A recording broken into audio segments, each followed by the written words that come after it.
To make yourself an asset to the organization, to the Army, you develop yourself. You see what your strengths are. You see what your weaknesses are. You have to understand them so that you know what you need to work on and what assets you bring to the table that you can actually help the organization.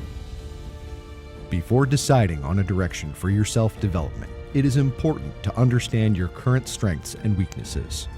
Formal assessments are a good place to start gaining self-awareness as they measure your performance and compare it to a standard. Formal assessments are useful in determining an individual's strengths and weaknesses because they really help you identify from a different point of view rather than your own exactly what you need to work on.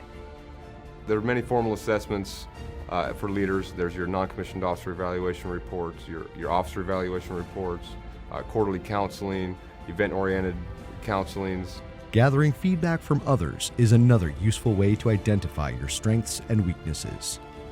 Ask for feedback from people who have had an opportunity to observe you and consider those who can offer different perspectives, including your superiors, peers, and subordinates. Well, I sat down with my senior rater and she laid out on paper for me what my strengths were and what my weaknesses were. And for me, that really helped because it's easy to say these are my strengths. But weaknesses, it's kind of hard to sometimes see in yourself. So when somebody sits you down and says, here's where you did great, here's what I think you need to work on, it really gives you a better idea of yourself.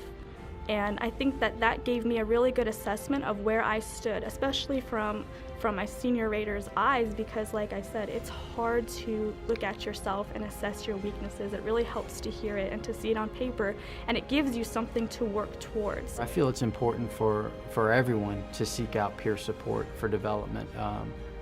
What better way to figure out maybe where you're coming up short than to talk to your battle buddy or your peers. And they can maybe look at your style of leadership from potentially a different angle. They can observe you and see how you're perceived by soldiers below you and to those around you.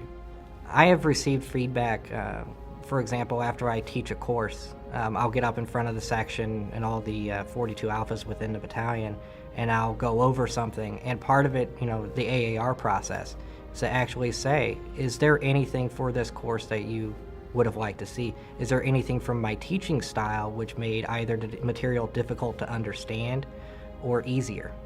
And then I actually use that the next time I get in front of a group.